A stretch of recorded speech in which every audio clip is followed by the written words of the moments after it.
It was just another ordinary evening in London, the kind of night when the city is alive, pulsing with energy. The streets were full of people coming from every corner, heading into the familiar pubs, the warm glow of lights spilling out into the streets, the sound of laughter, clinking glasses, and the distant hum of conversations filled the air, creating the signature backdrop of London's vibrant nightlife. But tonight, something felt different. There was an unfamiliar tension in the air, as if the city itself was holding its breath. As the hours passed and the night deepened, the usual sounds of London's heartbeat began to slow, replaced by an unsettling stillness. It wasn't that the crowds had suddenly disappeared, or the streets had emptied. It was more like the life in them had been swallowed by something unseen. The sounds, once clear and distinct, now echoed oddly, as if muffled by an invisible force. The normal buzz of the city, the sound of footsteps, chatter, and the hum of cars seemed distant, as though they had been lost in some vast void. Then it came. At first, it was just a faint whisper against the air, a subtle change in the atmosphere. The chill that began to seep into the evening didn't come as a surprise. London was no stranger to cold nights, especially by the Thames, where the air was damp and heavy. But this chill, it was different. It wasn't just the usual autumn coolness that made you pull your coat tighter. It was sharp, almost like a warning, the kind of cold that felt unnatural, as if something was moving through the air, something unseen, yet very much present. As the temperature dropped, the fog began to roll in from the direction of the river, creeping silently, spreading like a thick blanket across the streets. At first, it was just a gentle haze, the kind that you might expect on a typical London evening. But then, the fog thickened with terrifying speed. What had started as a light mist soon morphed into something far more oppressive. The fog wasn't like any that Londoners had seen before.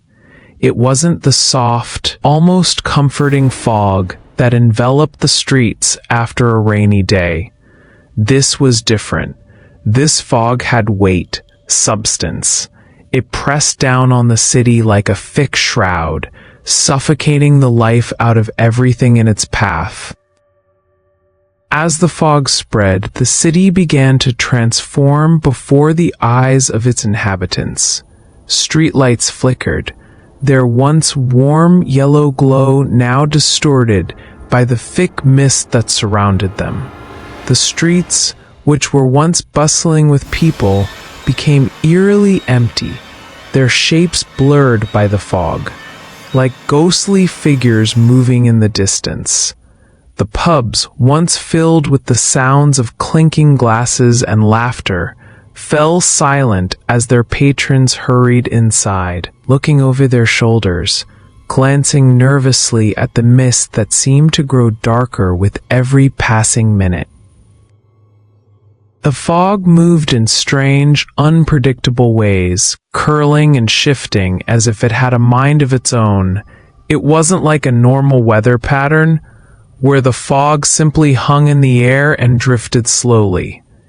This fog seemed to have purpose, to have direction. It moved faster than it should have, creeping through alleyways, curling around corners, and swallowing entire blocks in seconds. It flowed into the streets like a living thing, erasing the familiar landmarks of London's skyline, turning the bustling metropolis into an unrecognizable maze of shadows. As the thick haze descended, the air became heavier, thicker with each passing second. The usual London air, damp and cold, now carried something else, an almost suffocating weight that made it hard to breathe. It was as though the fog itself was alive, pressing down on the lungs of every person unlucky enough to be caught in it. It felt like it was getting closer, closing in on everything. Even the sounds that were typically muffled by the fog felt distorted, as if the world was slowly being swallowed by an unseen force. It wasn't long before people started to notice that the fog wasn't just a natural occurrence. It wasn't just the usual mist drifting over the city at night. No, this fog seemed to have a purpose, an eerie, sinister purpose. It moved with intention, and it didn't seem to care for the normal rules of nature. It didn't linger lazily by the riverbanks or fade away at dawn. This fog seemed to grow, almost as if it was alive. People could feel it creeping into their homes, seeping through cracks in windows and doors. It didn't ask permission, it simply came. Whispers began to spread through the city's underground network. People started to exchange stories of strange happenings in the fog. The most chilling tales came from those who dared to venture into the mist. They spoke of seeing figures in the distance, shapes that couldn't quite be made out, standing just beyond the edges of the fog.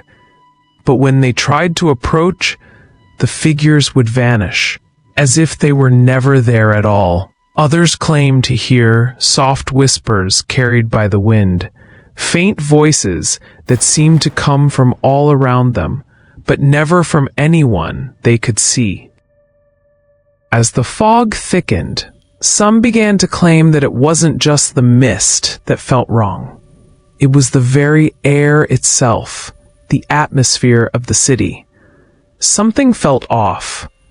The Londoners, normally resilient to the twists and turns of the city's ever-changing moods, began to sense an unease settling in. There was a growing fear that this wasn't just a weather phenomenon. This was something else, something darker. And the longer the fog lingered, the stronger the feeling became. It was as though something was waiting, something watching, just beyond the veil of the mist. A city's usual hustle and bustle came to an abrupt halt. London's vibrant life seemed to be drained away by the fog, leaving behind an unnerving emptiness. People who had been laughing and shouting in the pubs just hours before were now trapped inside, staring out at the swirling mists with fear. The quiet that settled over the streets wasn't peaceful, it was suffocating.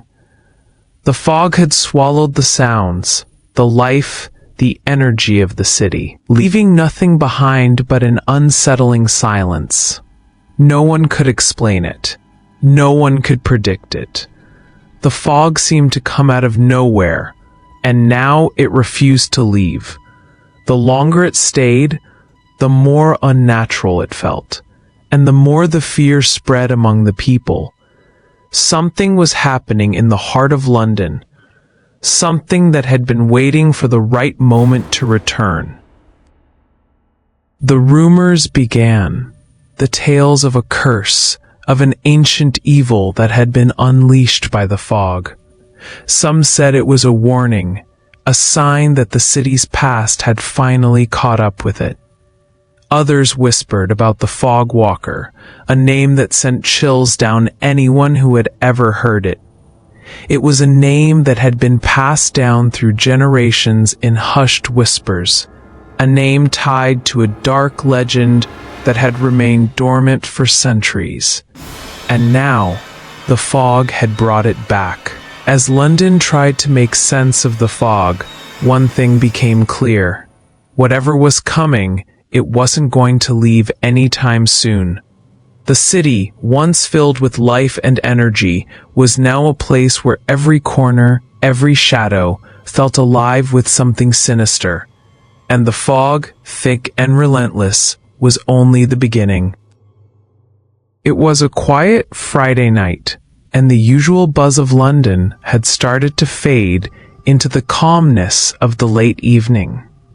The pubs were full, but people were beginning to wind down, the laughter and chatter becoming more distant as the city settled into the colder hours of the night. Claire, a young woman in her 20s, had just finished a long week of work and was eager for a bit of fresh air.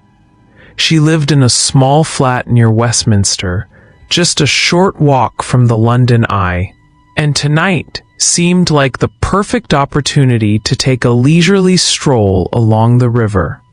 She had always loved the quiet of London at night, the way the city felt different when most of its inhabitants had retreated indoors. The lights from the Ferris wheel above reflected softly on the river, casting long shadows across the stone pavement. The city was still alive, but it was the kind of liveliness that felt soothing. No hurry, no rush. Just the soft hum of the world going on while you took a moment to breathe. Her friends had been planning to join her for a late-night drink, but Claire had decided to skip out. She was in no mood for crowds tonight. She just wanted some solitude to walk along the Thames and clear her mind. The cool air felt refreshing against her skin, and as she walked, her mind drifted back to the stress of the work week, the constant demands, and the feeling that there was always something more to be done. The serenity of the night was just what she needed to unwind. The further she walked, the darker the fog seemed to get. It started as a light mist that drifted lazily across the water, but within minutes it grew thicker and thicker, blanketing the streets in a dense, almost suffocating cloud. Claire had seen fog in London many times before.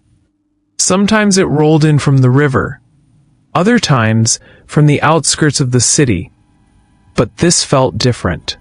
It was heavy, dense, and it moved too quickly for something that should have been a natural occurrence. The air turned colder, and the soft sounds of the city began to disappear.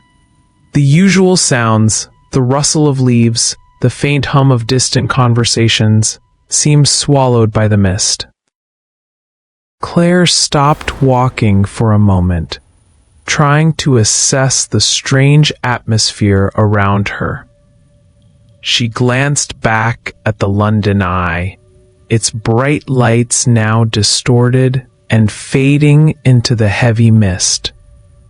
She was only a few yards from the edge of the river, but in the thick fog, everything seemed so far away. The fog felt like it was alive, moving closer and pushing in on her, almost as if it were watching her, waiting. She shook off the uneasy feeling that crept up her spine. It was just fog, she told herself. It would pass, just like every other time. But it didn't pass. It thickened even more, wrapping around her like a suffocating veil. Her footsteps, once echoing lightly on the cobblestone walkway, were now muffled, as if someone had placed cotton in her ears.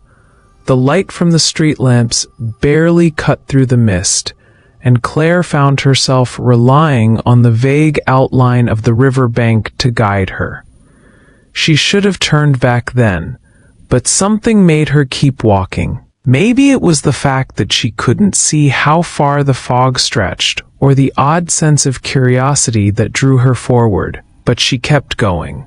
By now, Claire was deep into the fog, and the world around her had become a ghostly blur. Her phone buzzed in her pocket. Her friends were messaging her, asking where she was, suggesting she come join them. She pulled her phone out, squinting at the screen through the mist. Her fingers were trembling, but she quickly typed out a message. "I'm just walking along the river. Be there soon." As she put her phone back in her pocket, she noticed something strange. The fog was thicker now, moving almost like it had a mind of its own, closing in on her, wrapping around her with an almost menacing force. The night had grown unnaturally quiet, and Claire could no longer hear the distant hum of the city. It was as if the world beyond the fog had ceased to exist.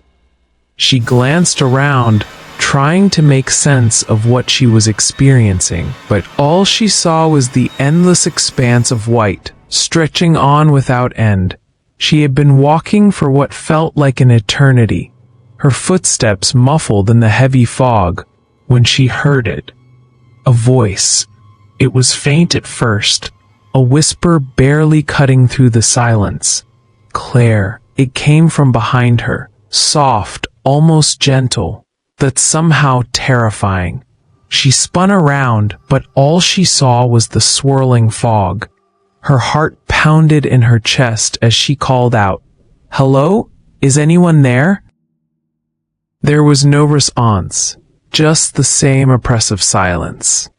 She felt a chill run down her spine, the hairs on the back of her neck standing up. The fog seemed to pulse, moving like something alive. And the whisper came again, this time louder, more urgent. "Claire, come closer." Her breath caught in her throat, and instinctively, she took a step back. Something was wrong. This didn't feel like the fog she had grown accustomed to in London. This wasn't just a weather event. This felt like something was waiting for her. She tried to call out to her friends, but her voice was swallowed by the mist before the words even left her lips. A sense of panic began to rise in her chest, but she couldn't make herself move. She felt rooted to the spot, as if the fog itself was holding her in place. The whisper came again, this time from directly in front of her. She could almost feel the voice pressing against her skin, close enough that it sent a chill running down her spine. Claire's heart raced. She needed to get out of here. She turned to run, but her feet felt heavy, as though the ground was pulling her back. It wasn't just the fog anymore. It was the feeling, the overwhelming sense of being watched, being hunted. Her breath came in sharp gasps as she stumbled forward, pushing her way through the mist. But no matter how fast she ran, the fog was always there, thickening, blocking her path. The next morning, Claire's friends woke to the sound of her unanswered texts and missed calls. Concerned, they retraced her steps from the previous night, heading toward the London Eye, where she had last been seen. But there was nothing. No sign of Claire. No footprints in the fog. No personal belongings. The only thing they found was a single blood-stained glove lying near the edge of the river, the faint outline of her name on it, almost as if it had been placed there intentionally. The police were called, and they conducted a thorough search of the area. But there was no trace of Claire, no clues to explain her disappearance, no signs of a struggle, no hints of where she might have gone or what had happened to her.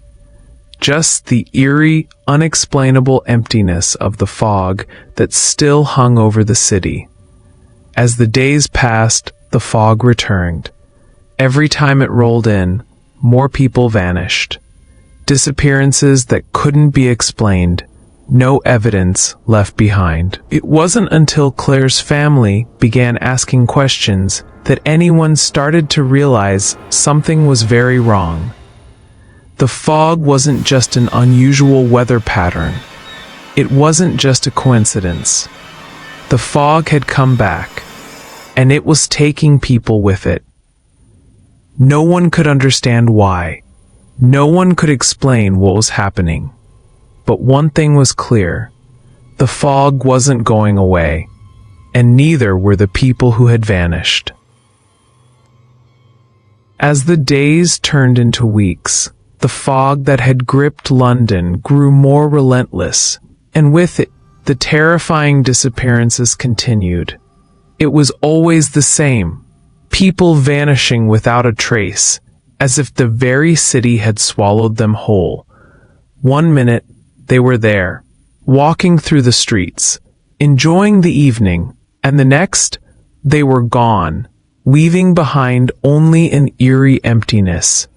The fog seemed to have a mind of its own, rolling in unpredictably, thickening rapidly, and lingering for hours, sometimes days. And in its wake, nothing but the faintest traces of those it had taken.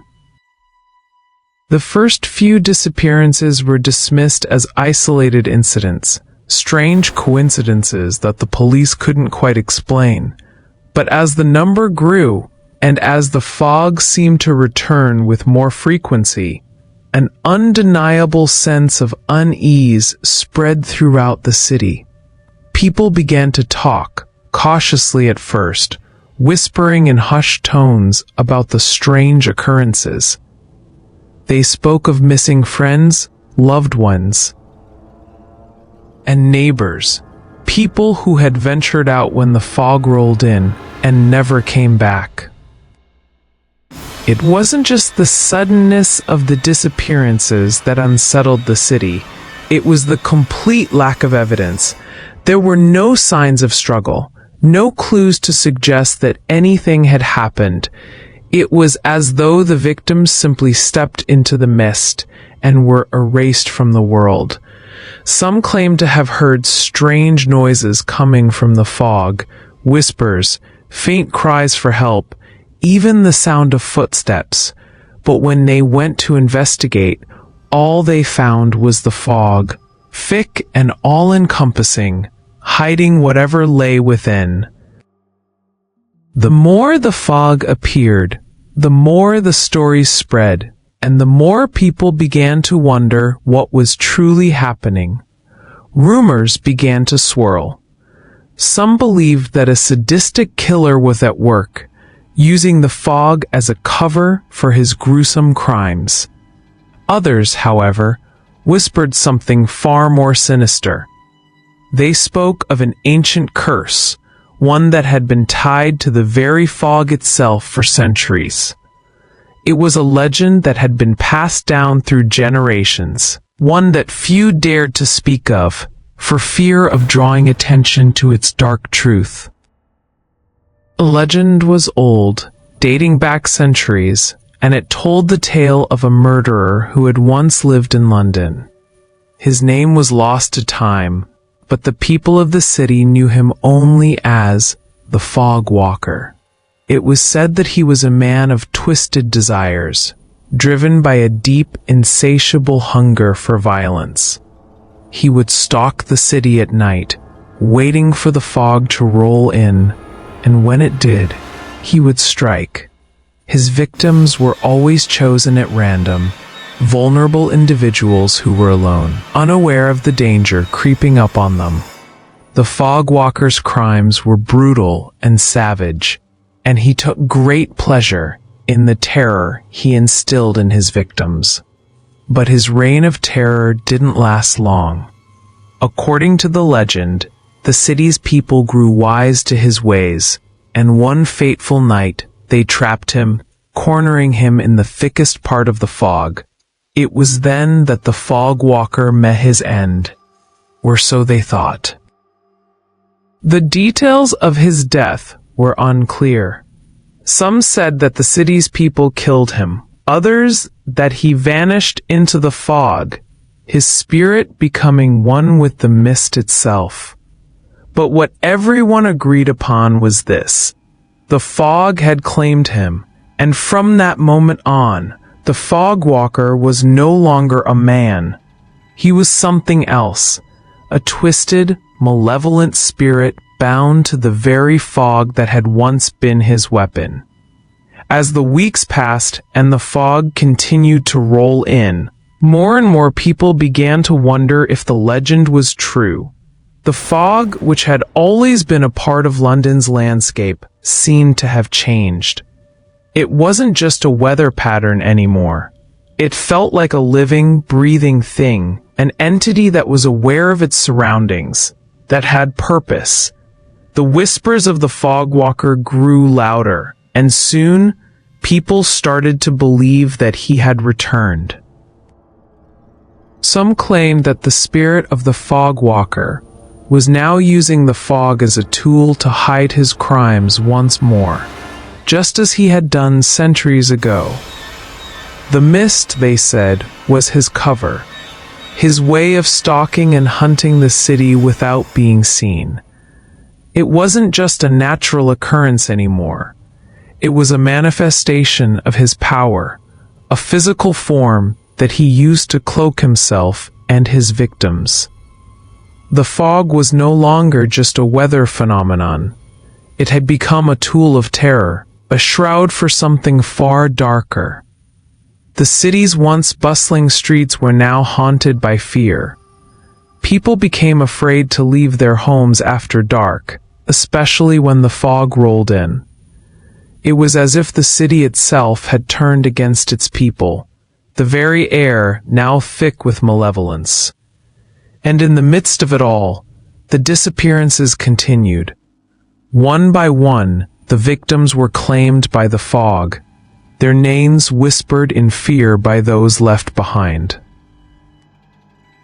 But it wasn't just the fog that caused people to tremble. It was the overwhelming sense of inevitability that accompanied each disappearance.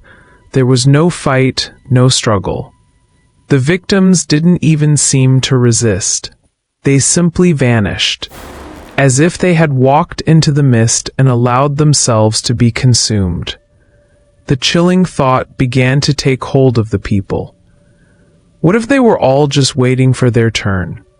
What if there was no escaping the fog? No matter how far you ran, no matter how hard you tried to avoid it, the fog would always find you in the end.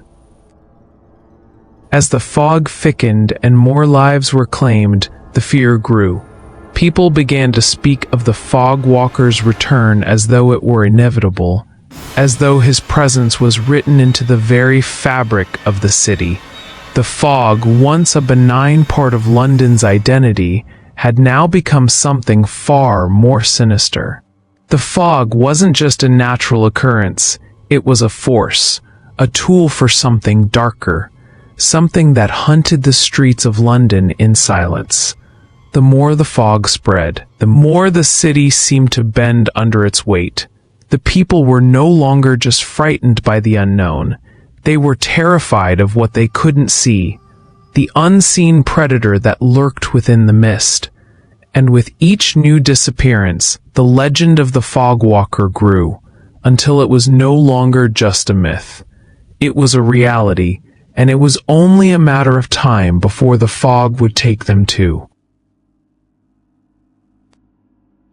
The city was falling into chaos, and no one knew how to stop it. The fog walker had returned, and this time he was hiding in plain sight, his twisted spirit moving with the fog, ready to strike again. And so, London waited, holding its breath, knowing that the fog would return, bringing with it more terror, more pain, and more fear than ever before. The legend had unfolded, and the city had no choice but to face the darkness lurking in the mist. The fog had become a permanent fixture in the nightmares of London's residents, a constant reminder that something far darker lurked beneath the surface of their city. It wasn't just the sudden disappearances that had left people feeling unnerved. It was the growing sense that the fog itself held a secret, something ancient and malevolent, far beyond anything they could comprehend. Rumors swirled among the fearful and the curious alike, but it wasn't until Dr. Evelyn Hayes, a historian with a keen interest in London's occult history, began digging into the old records that the truth started to emerge.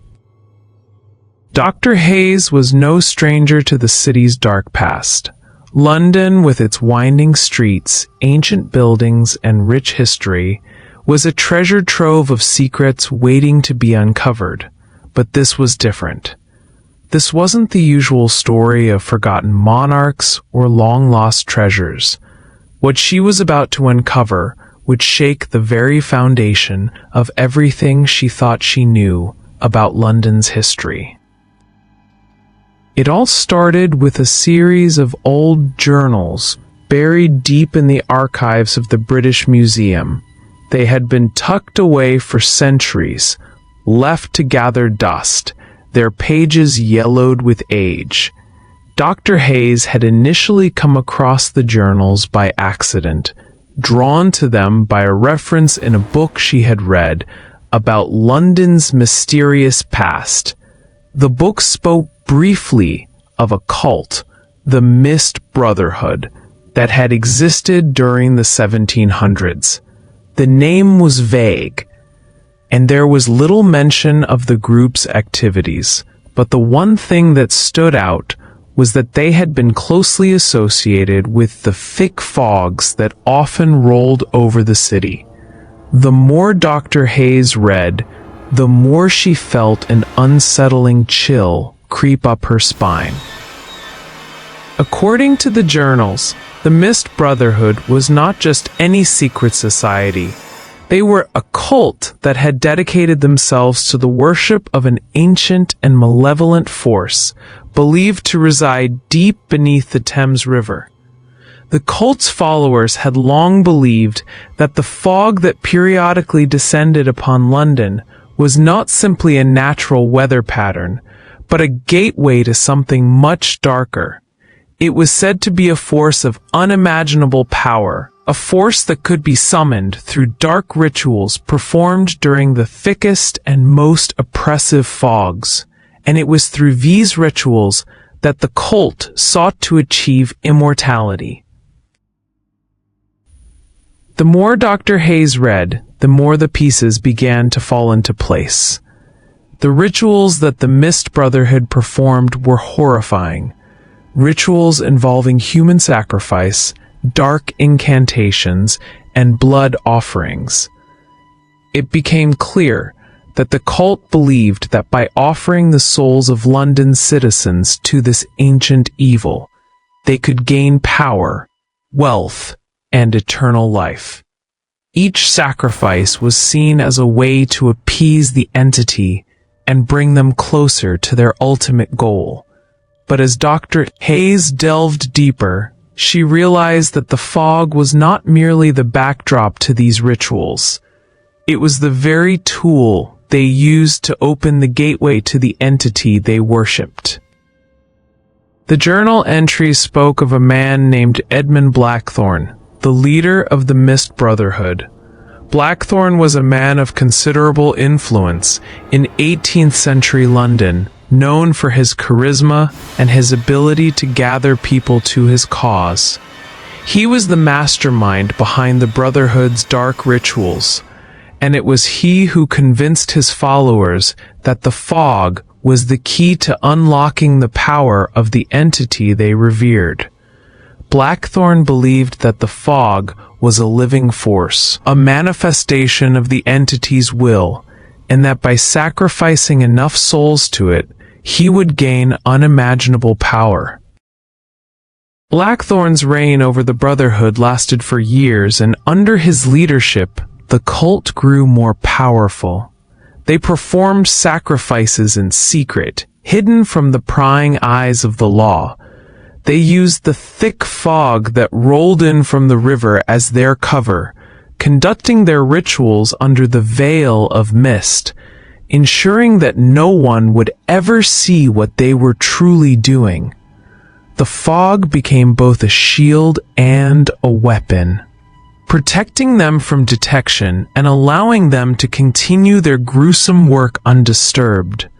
But as powerful as Blackthorn believed himself to be, there was one thing he had not counted on: the consequences of his actions. In one of the final journals Dr. Hayes uncovered, she found a terrifying account of what happened during the Brotherhood's last great ritual.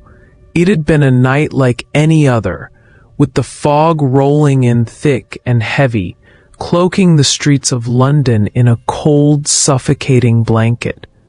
Blackthorn had gathered his followers for one final offering, a sacrifice that would, he believed, cement his power over the entity and grant him immortality. The ritual was meant to be the culmination of everything the Brotherhood had worked for, a dark and twisted ceremony that would allow them to claim their reward. But something went terribly wrong. The journal described a horrific event. As Blackthorn and his followers gathered in the heart of the fog, something had gone wrong with the ritual. The entity they had been worshipping did not respond as they had hoped. Instead of granting them the power they sought, it unleashed a fury unlike anything they had ever known. The ground trembled, and the fog twisted into unnatural shapes, rising up in violent, oppressive waves. The air grew thick with an unholy energy, and Blackthorn's followers began to panic. In the chaos that ensued, Blackthorn himself vanished, his body lost to the fog, never to be seen again. Dr. Hayes' heart raced as she read the final words of the journal. It was said that before Blackthorn disappeared, he made a vow to return when the fog thickened once more. The final pages spoke of his belief that the fog was not just a means to an end, but a bond between the world of the living and the entity he had called upon. Blackthorn's spirit, the journal claimed, was now bound to the fog itself, waiting for the right moment to return. Dr. Hayes had always been a skeptic when it came to supernatural stories, but the evidence she had uncovered was undeniable. The more she pieced together the accounts of the disappearances in the present day, the more the connection became clear. The fog that had rolled into London, thick and menacing, seemed to have returned just as the journals had predicted, and with it, the dark force that had once been summoned by the Mist Brotherhood seemed to be waking once more. Blackthorn's vow to return had not been just an empty threat. It was a promise. Her hands trembled as she sat back in her chair, the weight of the discovery settling in. The fog was not just a weather pattern, and it was certainly not just a coincidence. It was a gateway, a conduit for something far darker. The Mist Brotherhood had opened a door centuries ago, and it seemed that the door had never fully closed. Edmund Blackthorn, the leader of the cult, was gone, but his influence was still very much alive. His spirit, bound to the fog, had returned, and it seemed that the entity he had once sought to control was stirring once again. Dr. Hayes knew that she had uncovered something far more dangerous than she had ever anticipated. The fog that had claimed so many lives in recent weeks wasn't just a random phenomenon. It was part of something much older, much darker, and it wasn't going to stop until it had claimed everything in its path. The fog that had once been regarded as a mere atmospheric inconvenience had now become a predator. Each night it grew heavier, thicker, crawling over the streets of London like a silent tide. Every time it came, the city braced itself, because with the fog came the disappearances.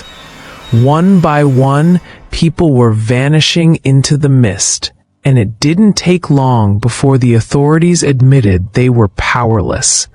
The police issued warnings, but their reassurances meant nothing when entire blocks of citizens whispered the same thing. The fog wasn't just weather, it was hunting them.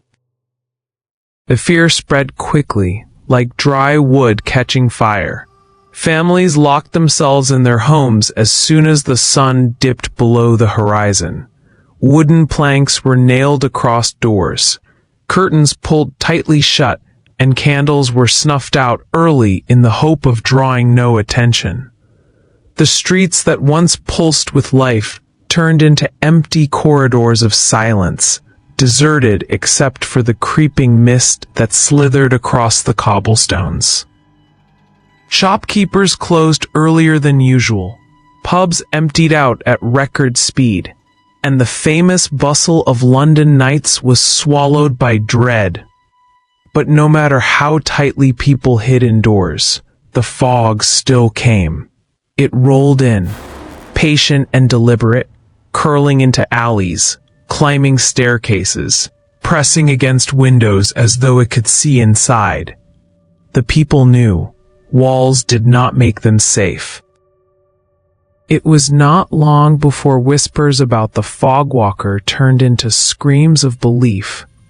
Legends were no longer folklore muttered by old men at taverns. They had become reality carved into the lives of every Londoner.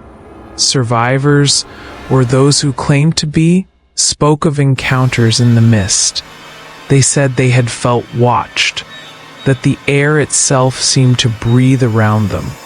Some described whispers brushing against their ears, their names being called softly from somewhere behind, so faint they almost doubted they'd heard it at all. Others swore they saw movement within the fog, tall figures in the distance, distorted silhouettes drifting silently. The most chilling testimonies came from those who had heard footsteps behind them, deliberate and heavy, keeping pace with every step they took. But whenever they turned, there was nothing there. Just the fog. Always the fog. Officials tried to explain it as hysteria. They said fear was spreading faster than fact, that the city was simply imagining patterns to make sense of the unexplained. Yet their words crumbled when even the police themselves began to vanish. Patrolmen sent into the mist to investigate never returned. Their lanterns later found extinguished on the cobblestones. Horses tied to carriages were discovered bolting wildly through the streets without drivers. Reins flapping loose in the air. The evidence was undeniable. Something was moving within the fog, and it was not of this world. The hunt, as people began to call it, soon became a ritual in itself. Each night the fog returned, thicker and darker than before, and with it came the sounds. Doors rattled without wind, glass fogged from breath that wasn't human, and footsteps echoed in places where no one should have been walking.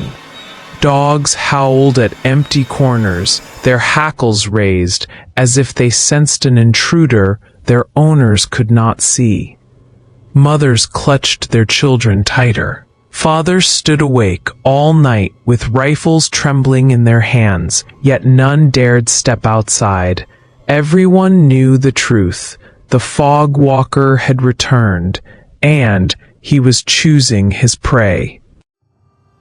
There were those who tried to escape the city altogether. Families fled in carriages, desperate to outrun the suffocating veil that rolled in with the night. But the fog was cunning. Travelers claimed it followed them, stretching miles beyond the Thames, curling along the countryside roads until it caught up with them once more.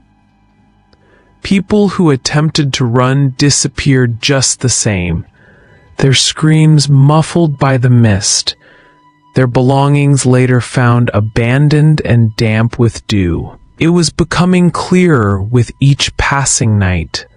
The fog was not bound by the city's limits. It hunted wherever it pleased. Those who ventured into the mist willingly were often never seen again, but the rare stories of those who returned were chilling enough to freeze the blood. One man, eyes wide with terror, claimed he had wandered for hours, though he had only been gone minutes. He spoke of hearing dozens of voices whispering at once, circling him, coaxing him deeper. He swore he saw shapes moving alongside him, tall and thin, with elongated arms that reached through the fog like claws. Another woman described feeling a hand graze her shoulder in the darkness, cold and damp, pulling her backward before she broke free and stumbled into the nearest streetlight. These survivors never slept peacefully again, their dreams haunted by the things they had felt but could not see. The city fell into despair. Churches rang their bells at all hours, priests preaching of sins and judgment, warning that the fog was God's punishment. Others argued it was the devil himself, reclaiming souls through his chosen servant, the fog walker. But no one truly knew what it wanted. The disappearances seemed random, as if no one was safe. Children, women, men, young, old, it did not matter. The fog was hungry, and it fed without discrimination. And yet, there were patterns. Some began to notice that those who vanished were often last seen alone, separated from the safety of crowds, wandering just a little too far into the mist.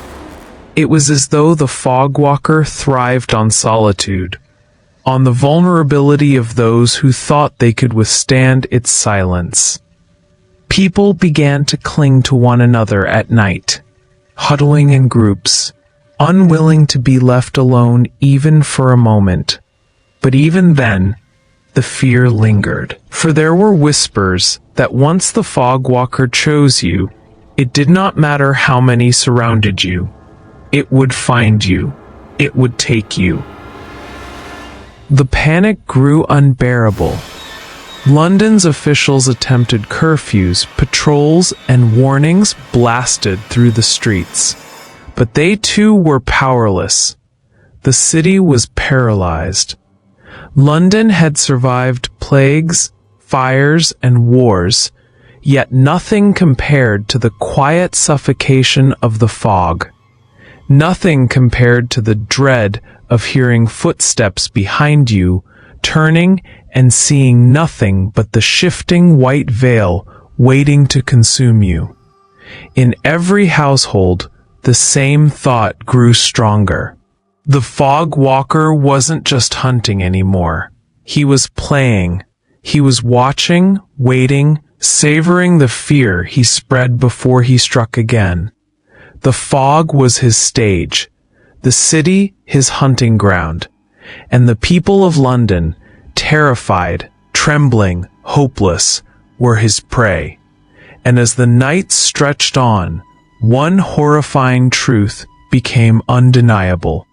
The hunt had only just begun. The night was colder than usual. The kind of cold that seeped through Liam's coat and dug deep into his bones. But he hardly noticed. He had been thinking about this moment for weeks, ever since the fog first began swallowing the city, and the whispers of the fog walker grew louder with each passing disappearance. While others boarded up their homes and prayed for daylight, Liam felt something different. An unbearable weight of curiosity mixed with defiance. He wanted to know the truth. Fear gnawed at him, yes, but it was drowned out by the thought that he might be the one to finally uncover what had haunted London for centuries. He carried only a small flashlight, its weak beam cutting a narrow path through the swirling haze, and the faintest hope that courage alone might be enough to protect him. The city was silent that night, unnaturally so.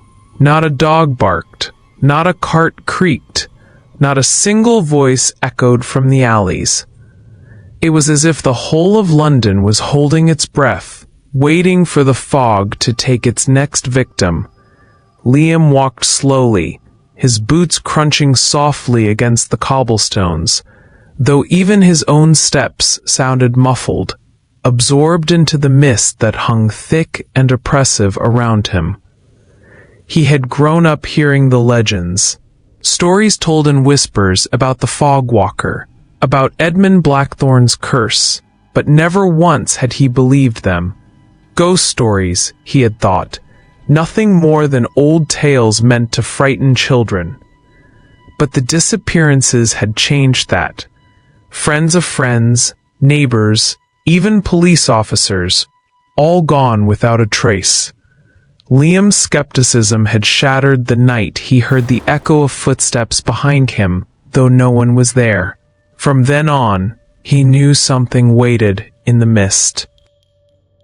He pressed deeper into the fog, each step pulling him further away from the faint glow of street lamps that still struggled to pierce the veil. His breath came in shallow clouds, vanishing instantly in the swirl around him. The silence weighed on him heavily, broken only by the soft hum of his flashlight flickering against the mist. Then, ahead, he saw it.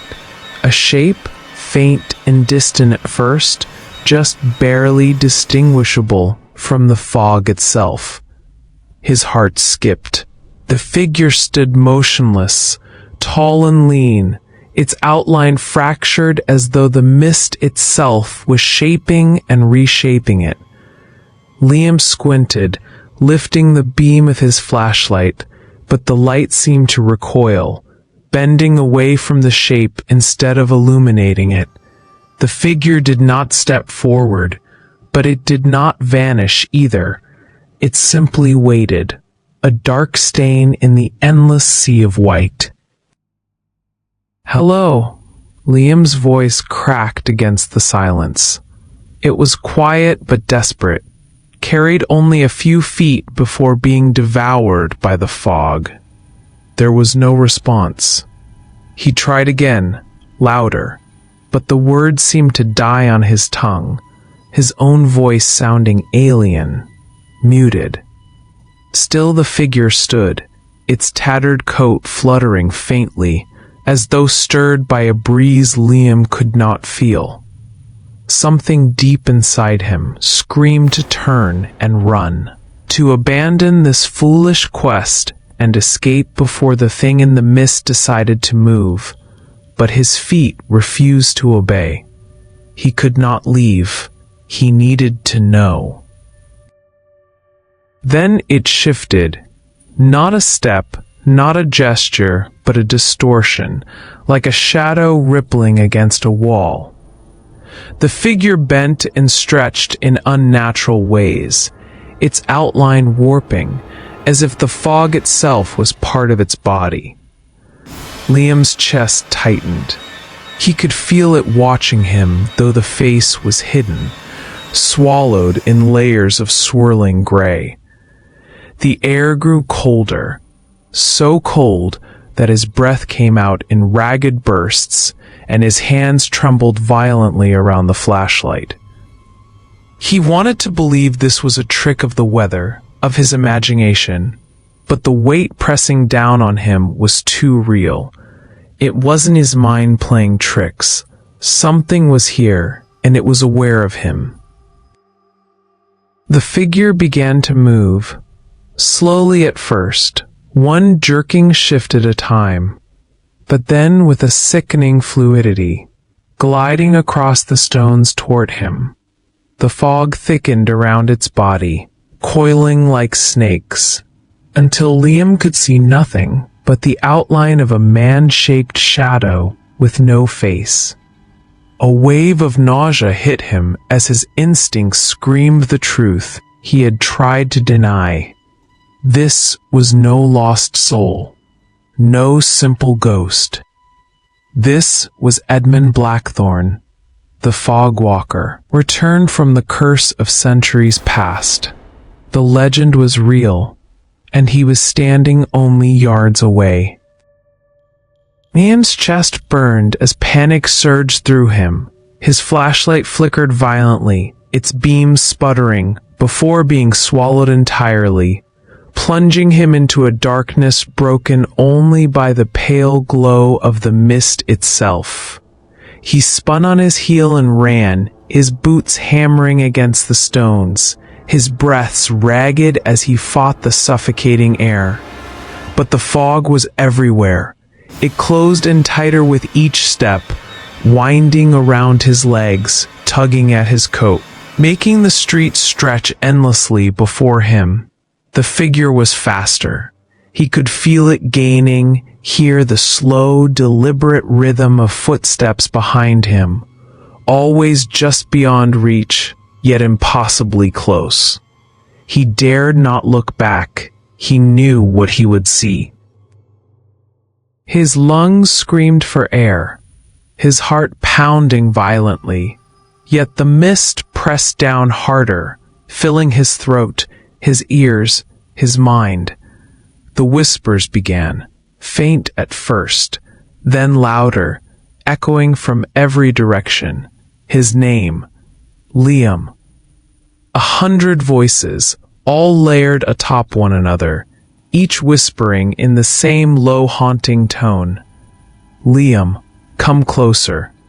He stumbled, crashing to the ground, his palms scraping against the wet stone. The voices grew louder, circling him, taunting him, promising things he could not understand. He scrambled to his feet, his flashlight clattering uselessly to the ground, the bulb shattered.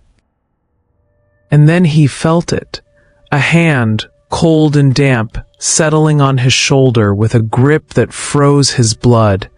He gasped, spinning, but there was nothing, only the fog pressing closer, swirling violently, like a storm about to break. He screamed, his voice raw, torn from his chest, but even that was devoured by the mist, echoing faintly before fading into silence.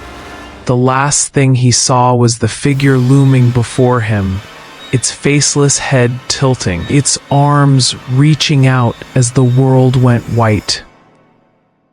The next morning, the fog lifted as suddenly as it had come.